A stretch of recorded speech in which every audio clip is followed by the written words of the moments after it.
ketika menghadapi setiap bencana. Apakah bencana-bencana alam, apakah bencana-bencana sosial, apakah bencana-bencana ekonomi, berbagai macam krisis. Kita harus siap siaga dan waspada. Jangan mencari kambing hitam, jangan menyalahkan orang lain, jangan kita menyalahkan dan menunjuk jari telunjuk kita kepada pihak lain. Merekalah yang menyebabkan kekalahan. Apalagi mengarahkan telunjuk kita kepada Allah, kepada agama ini. Na'udzubillah, thumma na'udzubillah min zalik. Maka itulah Imam Ibnul Qayyim Al-Jauziyah mengingatkan kepada kita, di antara zannul jahiliyah yang tidak layak, sangkaan jahiliyah yang tidak layak bagi Allah Subhanahu wa taala adalah annahu subhanahu la yansuru rasulahu. Kalau ada di antara kita yang menduga, berprasangka bahwa Allah tidak akan menolong rasulnya, wa anna amrahu sayadmahillu, dan Islam ini akan punah dari muka bumi, wa annahu yuslimuhu lil qatli, dan Islam ini akan hancur, diberangus dari atas muka bumi. Demikian pula kalau ada yang menyatakan ma asabahum lam yakun biqada'ihi wa qadarihi wala hikmata lahu fihi. Kalau seandainya musibah yang kita terima itu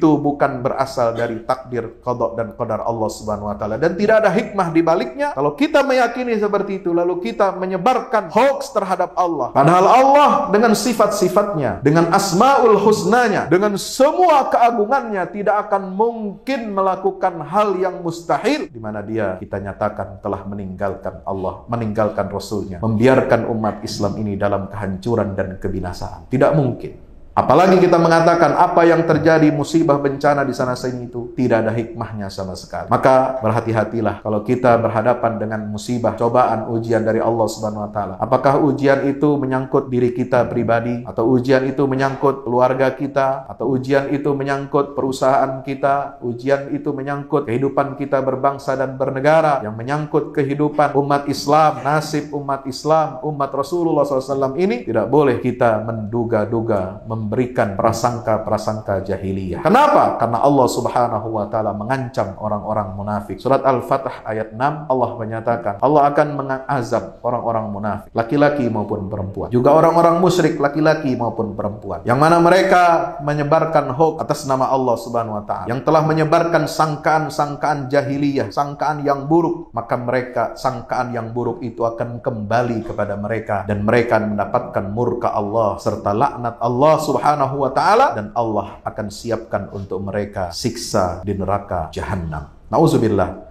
thumma nauzubillah min zalik.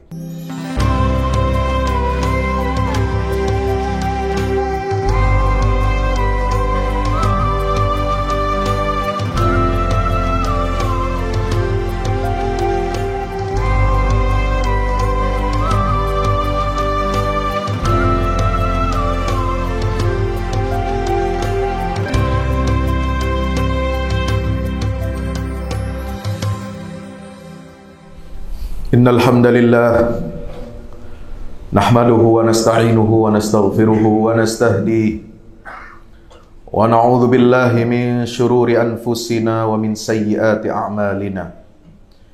Innahu may yahdihillahu fala mudilla lahu wa may yudlil fala hadiya lahu.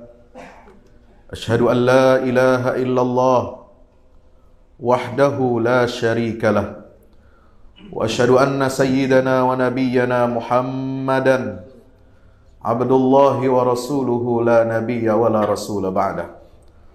Allahumma salli wa sallim wa barik alaihi wa ala alihi wa ashabihi wa man tabi'ahum bi ihsanin ila yaumil qiyamah. Ibadallah, usi nafsi wa iyyakum bi taqwallah. Ittaqullaha haqqa tuqatihi wa la tamutunna illa wa antum muslimun. Hadirin jamaah Jumat yang insyaallah mudah-mudahan kita semuanya senantiasa diberkahi dan dirahmati oleh Allah Subhanahu wa taala. Mari kita bersyukur kehadirat Allah Subhanahu wa taala di hari yang mulia ini, hari yang terbaik, yang dikatakan oleh Nabi kita Muhammad sallallahu alaihi wasallam, khairu yaumin tala'at fihi syams, sebaik-baik hari di mana matahari terbit. Karena hari Jumat ini masih matahari terbit menyapa kita dari ufuk timur. Itu berarti kiamat belum tiba, dan Allah masih memberikan kepada kita usia kesempatan untuk bertaubat kepada Allah Subhanahu wa taala.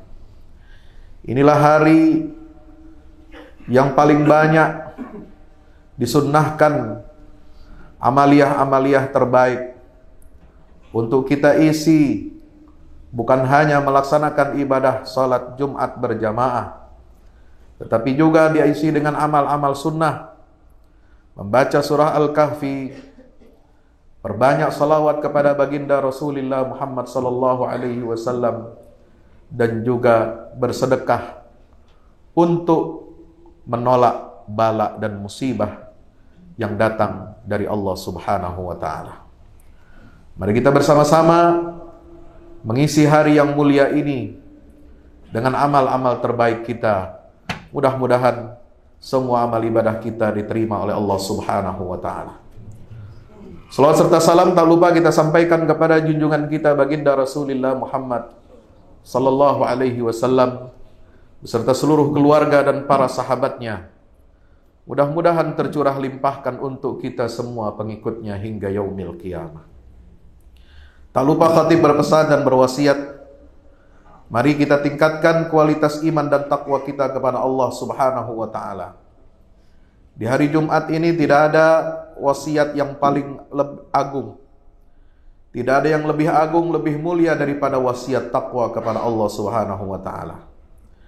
Maka kesempatan yang baik ini kita jadikan duduk kita, tafakkur kita, mendengarkan khutbah ini, kita fokus untuk meningkatkan kualitas takwa kita kepada Allah Subhanahu wa taala. Salah satu di antara ketakwaan kepada Allah Subhanahu wa taala adalah percaya, beriman kepada qada dan takdir dari Allah Subhanahu wa taala. Al-Quran mengecam perilaku jahiliyah. Salah satu perilaku jahiliyah yang dikecam di dalam Al-Quran adalah zannul jahiliyah, sangkaan dan dugaan jahiliyah kepada Allah Subhanahu wa ta'ala. Ini terkait dengan takdir. Ketika Allah berfirman di dalam surah Ali Imran ayat 154, "Tsumma anzala 'alaikum min ba'dil ghammi amanatan nu'asan yaghsha ta'ifatan minkum wa ta'ifatun minhum qad ahammathum anfusuhum yazunnuna billahi ghairal haqqi dhannal jahiliyah yaquluna hal lana minal amri min syai' qul innal amra kullahu lillah yukhfuna fi anfusihim ma la yubduna lak yaquluna law kana lana minal amri syai'un ma qutilna hahuna," ila akhiril ayat. Ketika umat Islam mengalami kekalahan di perang Uhud, kekalahan yang cukup menyakitkan, maka sebagian kaum munafikin mereka menyebarkan syubhat, keraguan-raguan terhadap risalah agama Islam ini, keraguan-raguan terhadap kebenaran Nabi kita Muhammad sallallahu alaihi wasallam. Seandainya Muhammad itu benar, dia seorang nabi dan rasul. Seandainya Islam ini benar dari Allah, kenapa kita menderita kekalahan di perang Uhud ini? Seharusnya Allah menolong kita. Seharusnya Allah tidak membiarkan kita menderita. Banyak yang terbunuh, banyak yang luka-luka, banyak yang kehilangan ayah, saudara, sanak kerabatnya. Begitu terpukul umat Islam dengan kekalahan perang Uhud ini. Bahkan Nabi SAW juga mengalami luka yang sangat parah. Sahabat-sahabat terbaik juga wafat, tewas terbunuh, mati syahid di perang Uhud. Dan rasa sakit, derita Rasulullah SAW ini semakin diperparah, ibarat luka yang menganga disiram dengan air garam, tambah sakit lagi. Inilah perilaku kaum munafikin, di mana mereka memiliki prasangka dan dugaan-dugaan jahiliyah, zannul jahiliyah, yang dilarang dan dikecam oleh Allah Subhanahu wa taala. Tidak pantas seorang yang mengaku beragama Islam, seorang yang menyatakan dirinya beriman kepada Allah dan Rasul, percaya kepada rukun iman yang 6, tidak pantas dia mengatakan, kenapa kita kalah? Kenapa umat Islam sering dapat musibah? Terbaru, saudara-saudara kita kaum muslimin yang ada di Tenggara Turki dan juga di Suriah menderita akibat gempa tektonik yang sangat dahsyat. 7,8 skala Richter dengan kedangkalan gempa 17 km dari permukaan tanah. Luar biasa dahsyatnya. Puluhan ribu bangunan hancur luluh lantak kalau kita melihat dari udara. Dari video rekaman drone itu seperti tak ubahnya seperti medan perang. Kehancuran, dampak kehancurannya seperti satu negara itu ditimpakan bom atom yang sangat mengerikan. 12.000 lebih data terakhir tanggal 9 Februari kemarin, 12.873 jasad yang sudah ditemukan tidak bernyawa lagi. Di Suriah 3.162. Korban luka-luka 62.914 di Turki dan juga sekitar 6.234 di kota-kota yang ada di perbatasan dengan Turki di Suriah. Hadirin yang dimuliakan Allah Subhanahu wa taala. Kita tidak boleh mengatakan bahwa mereka yang menjadi korban gempa itu adalah karena mereka mendapatkan azab dan siksa dari Allah Subhanahu wa taala. Bagaimana mungkin orang yang dikenakan azab siksa Allah Subhanahu wa taala lalu dinyatakan oleh Nabi SAW orang yang meninggal mati dalam keadaan tertimpa reruntuhan bangunan akibat gempa, dinyatakan oleh Nabi SAW mereka adalah orang-orang yang mati syahid. Tidak mungkin. Apalagi rata-rata mayoritas mereka semuanya hampir 100% adalah beragama Islam, orang yang beriman kepada Allah dan Rasulullah sallallahu alaihi wasallam. Tidak boleh kita menimpakan sebuah ucapan yang tidak pantas, tidak elok kepada saudara-saudara kita kaum muslimin yang menderita, terkena musibah, apapun musibah itu, bencana alam dengan segala macam jenisnya. Tidak boleh kita menyatakan kepada orang Islam yang tertimpa bencana itu bahwa mereka diazab oleh Allah Subhanahu wa taala. Itu adalah dugaan prasangka jahiliyah. Sebagaimana tidak boleh kita menisbatkan kondisi kekalahan umat Islam ini di berbagai bidang. Kita nisbatkan kekalahan itu, lalu kita menyalahkan, mengambing hitamkan bahwa agama Islam ini salah. Agama Islam ini keliru. Muhammad sallallahu alaihi wasallam adalah Nabi dan Rasul yang tidak benar. Karena apa? Karena menyebabkan umatnya banyak mendapatkan musibah-musibah dan bencana. Seperti halnya di medan perang Uhud.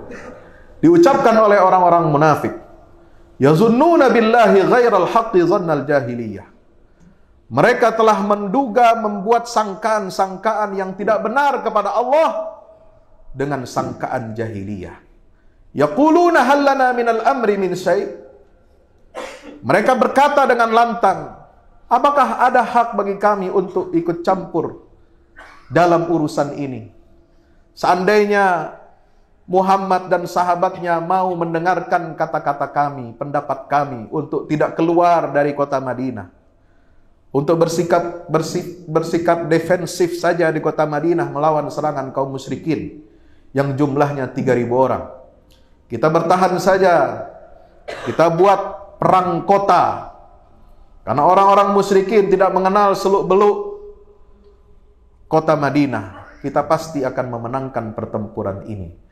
Tapi kenapa Muhammad keluar dengan pasukannya mengikuti pandangan anak-anak muda yang tidak berpengalaman? Keluar ke wilayah Gunung Uhud, di mana di situ lalu kemudian Allah takdirkan umat Islam menderita kekalahan. Sebenarnya Allah Subhanahu wa taala telah menyatakan di dalam ayat sebelumnya. Ayat 152, "Wa laqad sadaqakumullahu wa'dahu idh tahussunahum bi'idnih hatta idza fashiltum wa tanaza'tum fil amri wa 'asaytum min ba'di ma arakum ma tuhibbun minkum may yuridud dunya wa minkum may yuridul akhirah thumma sarafakum anhum liyabtaliyakum wa laqad 'afa 'ankum."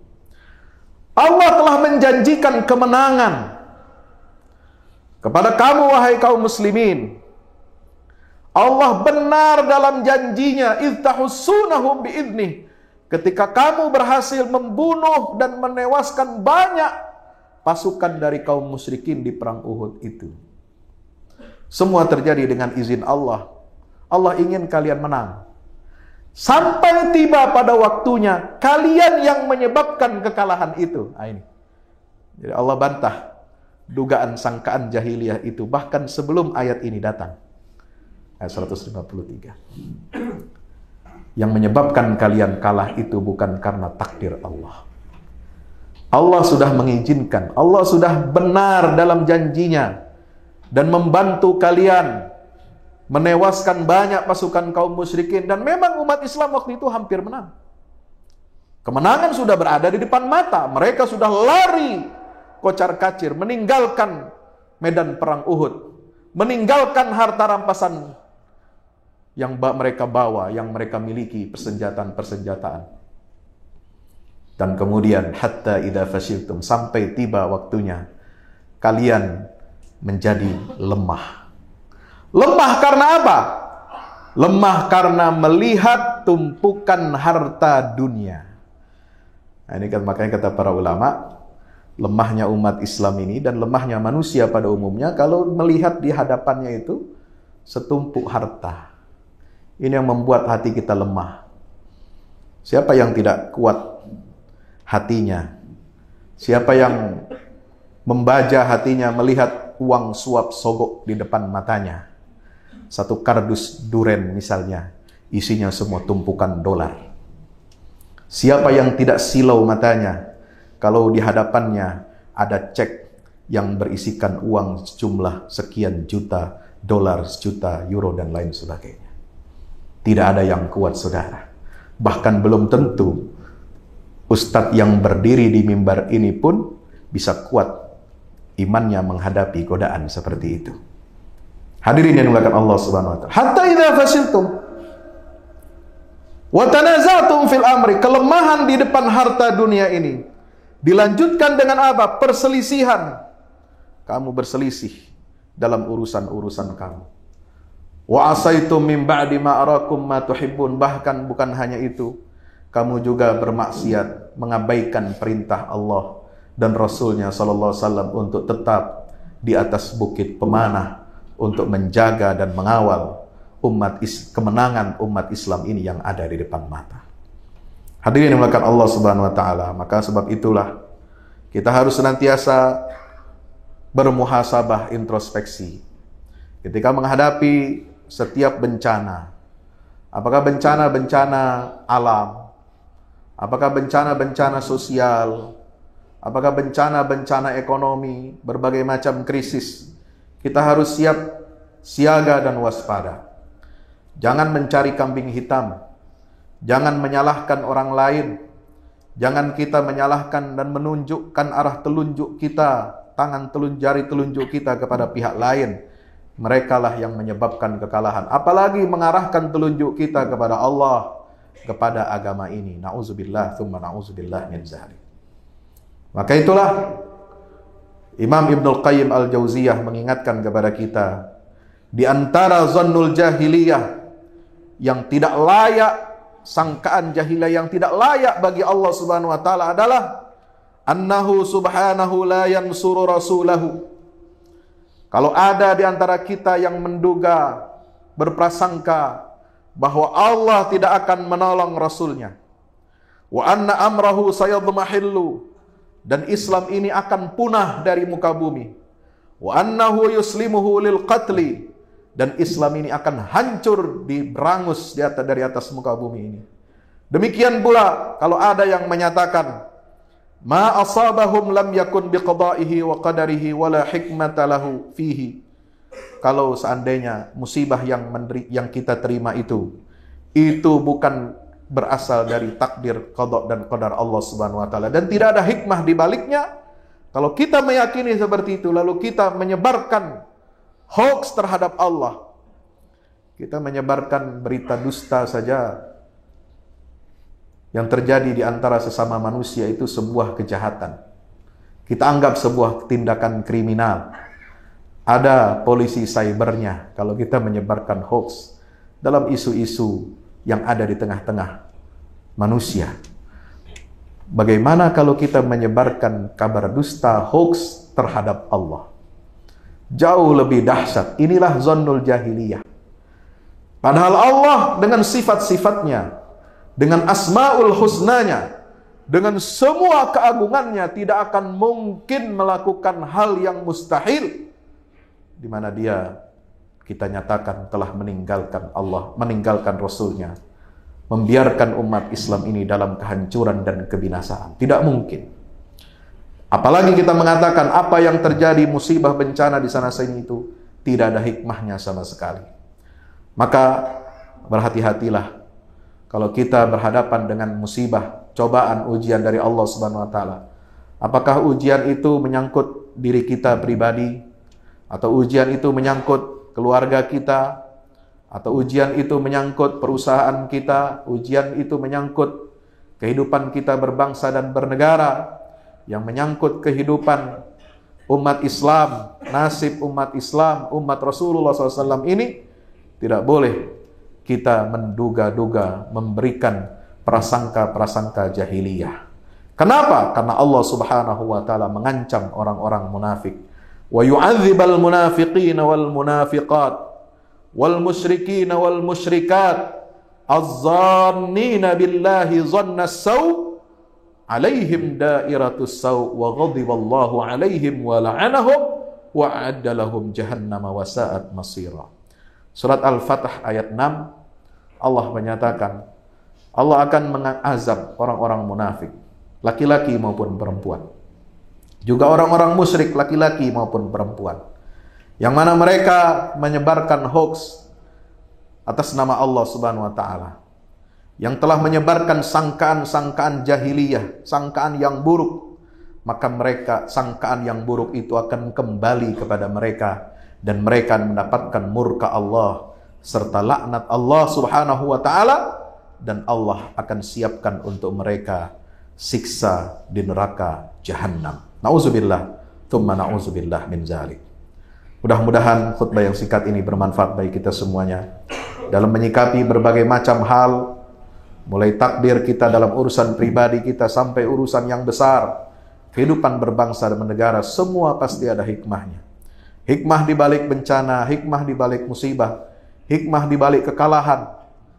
Jangankan kekalahan di masa kita sekarang ini, kekalahan di masa Rasulullah SAW pun begitu banyak Allah ungkapkan hikmahnya di dalam 40 ayat di surah Ali Imran. 40 ayat, nggak main-main. 40 ayat ini dalam satu rangkaian, satu gerbong, mulai ayat 139 sampai ayat 180 surah Ali Imran. Mudah-mudahan kita dapat mengambil hikmahnya, kita mendapatkan pelajaran yang sangat berharga dengan kita mentadabburi ayat-ayat Allah Subhanahu wa taala. Barakallahu li wa lakum fil Qur'anil azim wa nafa'ani wa iyyakum bima fihi minal ayati wa dzikril hakim. Aqulu qawli hadza fastaghfiru innahu huwal ghafurur rahim. Alhamdulillahi wahda sadaqa wa'dahu wa nasara 'abdahu wa a'azza jundahu wa hazama al-ahzaba wahdahu. Asyhadu an la ilaha illallah wahdahu la syarika lah wa asyhadu anna Muhammadan abduhu wa rasuluhu la nabiyya wa la rasula ba'dah. Allahumma salli wa sallim wa barik ala nabiyyina Muhammad wa ala alihi wa ashabihi wa man tabi'ahu ila yaumil qiyamah. Ibadallah, usinasi wa iyyakum bittaqwallah, ittaqullaha haqqa tuqatih wa la tamutunna illa wa antum muslimun. Hadirin jamaah Jumat dirahmati Allah taala, mari kita senantiasa bermuhasabah. Bermuhasabah bukan hanya menghitung, bukan hanya introspeksi, tapi juga menjaga diri kita dengan kewaspadaan. Sesungguhnya tidak ada di antara kita ini satupun yang bisa aman dari segala macam musibah dan bencana. Kalau itu terjadi kepada umat Islam yang tinggal jauh dari negeri kita, jangankan hari ini, kemarin saja di Cianjur, begitu dekatnya dari Jakarta. Allah Subhanahu wa taala menerangkan untuk agar kita berhati-hati. Sebab musibah dan bencana itu akan datang tiba-tiba tanpa kita undang, tanpa bisa kita prediksi. Malam hari orang yang kena bencana di Turki, mereka sudah memiliki rencana untuk apa besok. Akan kemana? Akan berangkat ke sekolah, akan berangkat ke kantornya masing-masing, ke pasarnya masing-masing. Tapi malam hari itu Allah menentukan hal yang lain. Maka ingatlah firman Allah di dalam surah Al-A'raf. Wa kam min qaryatin ahlaknaha faja'aha ba'suna bayatan aw hum qailun. Bencana musibah dari Allah tidak memilih waktu. Dia bisa terjadi pada malam hari atau pada saat mereka istirahat di siang hari. Di Cianjur orang sedang istirahat siang hari. Pukul 2. Di Turki dan Suriah ketika mereka terlelap tidur. Allahu Akbar. Surat Al-A'raf ayat 97 juga mengatakan, "Afamina ahlul qura ayatiyahum ba'suna bayatan aw hum naimun." Jangan pernah kita merasa aman dari musibah bencana dari Allah Subhanahu wa taala sebagai bentuk ujian dari Allah kepada kita. Sebab apa? Musibah itu atau siksa itu bisa datang pada malam hari atau bahkan ketika kita sedang tertidur. Di dalam ayat yang lain surat Yunus 50 juga dinyatakan hal yang sama. Qul ara'aitum in atakum 'adzabuhu bayatan aw naharan madza yasta'jilu minhul mujrimun. Dia bisa datang pada malam hari maupun siang hari. Ujian itu. Jangan dikira BMKG akan bisa menyelamatkan hidup kita. Jangan dikira semua peringatan-peringatan dini akan hadir sebelum waktunya. Tidak. Tidak ada yang tahu kapan musibah bencana itu datang. Maka kita harus siap dengan amal terbaik kita. Kapanpun kita dipanggil oleh Allah Subhanahu wa taala untuk kembali menghadapnya. Atau kapanpun musibah itu menyebabkan kita menjadi terluka, kita harus siap menerima takdir Allah Subhanahu wa taala ini dengan penuh keikhlasan, dengan kesabaran, dengan ketabahan dan keteguhan hati, serta menjauhi perilaku jahiliyah yang tadi dikecam oleh Allah dalam Al-Quranul Karim. Mudah-mudahan kita semua yang menjadi hamba-hamba yang muttaqin, hamba-hamba yang selalu berserah diri kepada Allah. Alhamdulillahirabbil alamin. Allahumma salli ala Muhammad wa ala alihi wa sahbihi ajma'in. Allahumma ighfir lil muslimin wal muslimat wal mu'minin wal mu'minat al ahya'i minhum wal amwat. Innaka ya Rabbana sami'un qaribun mujibud da'awat. Allahumma ansuril Islam wa izzal muslimin wa ali bi fadlika kalimatil haqqi ila yaumiddin. Allahumma ansur man nasara ad-din wa khudhul man khadhala al-muslimin. Allahumma arinal haqqa haqqan warzuqna ittiba'ah wa arinal batila batilan warzuqna ijtinabah. Rabbana zalamna anfusana wa illam taghfir lana wa tarhamna lanakunanna minal khasirin. Rabbana la tuzigh qulubana ba'da idh hadaytana wa hab lana min ladunka rahmatan innaka antal wahhab. Allahumma taqabbal syuhada'ana fi Turkiya wa Suriah. Allahumma taqabbal minhum hasanatihim wa tajawaz anhum sayyi'atihim birahmatika ya arhamar rahimin. Rabbana ighfir lana dhunubana wa kaffir 'anna sayyi'atina tawaffana ma'al abrar. Rabbana ighfir lana dhunubana wa li ikhwanina alladhina sabaquna bil iman wa la taj'al fi qulubina ghillan lil ladzina amanu rabbana innaka ra'ufur rahim. Rabbana 'alaika tawakkalna wa ilaika anabna wa ilaikal masir. Rabbana atina fid dunya hasanah wa fil akhirati hasanatan wa qina 'adzaban nar. Wa sallallahu ala 'abdika wa rasulika Muhammad wa ala alihi wa sahbihi wa sallam. Walhamdulillahi rabbil alamin wa aqimis shalah.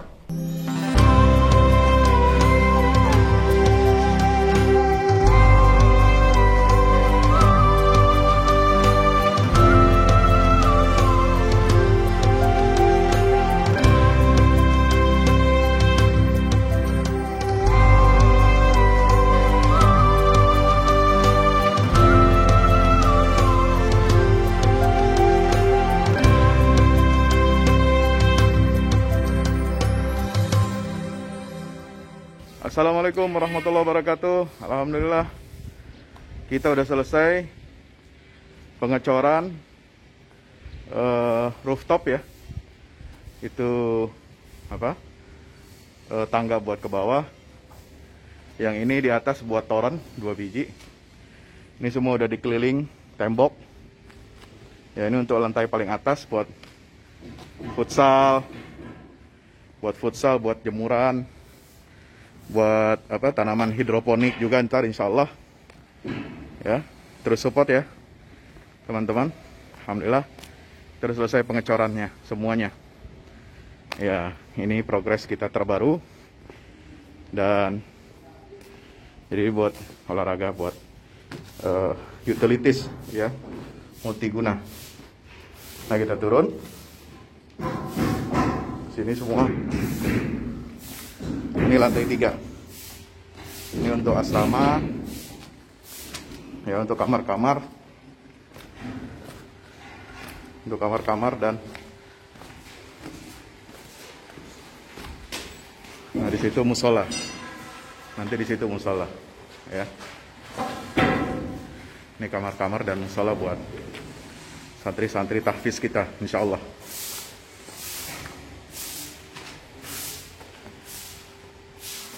Nah, ini lantai 2 kita turun.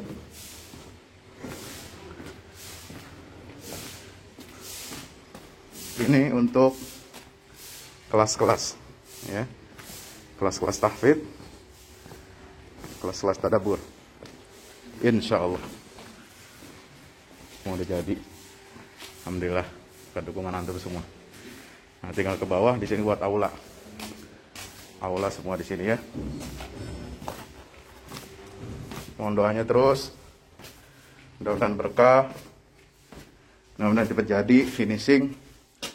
Kira-kira finishingnya ini butuh 1,5 M lagi ya. Mudah-mudahan. Al-Fatihah. Al-Fahmu Institute mempersembahkan serangkaian buku karya Ustadz Fahmi Salim LCMA. Buku pesan-pesan tauhid untuk negeri di masa pandemi. Buku mutiara ilmu-ilmu Al-Quran. Ada diskon 20% untuk buku tafsir sesat 58 esai kritis wacana Islam di Indonesia dan buku kritik terhadap studi Al-Quran kaum liberal. Anda dapat memesannya melalui layanan WhatsApp di nomor 0877 063 7192 dengan format pemesanan ketik nama, alamat lengkap, nomor handphone, dan jumlah buku yang diorder. Ongkos kirim di luar harga buku dan menyesuaikan wilayah dengan paket standar. Lampirkan juga bukti transfer Anda ke rekening BNI Syariah di 0631 748573. Tunggu apa lagi? Pesan sekarang.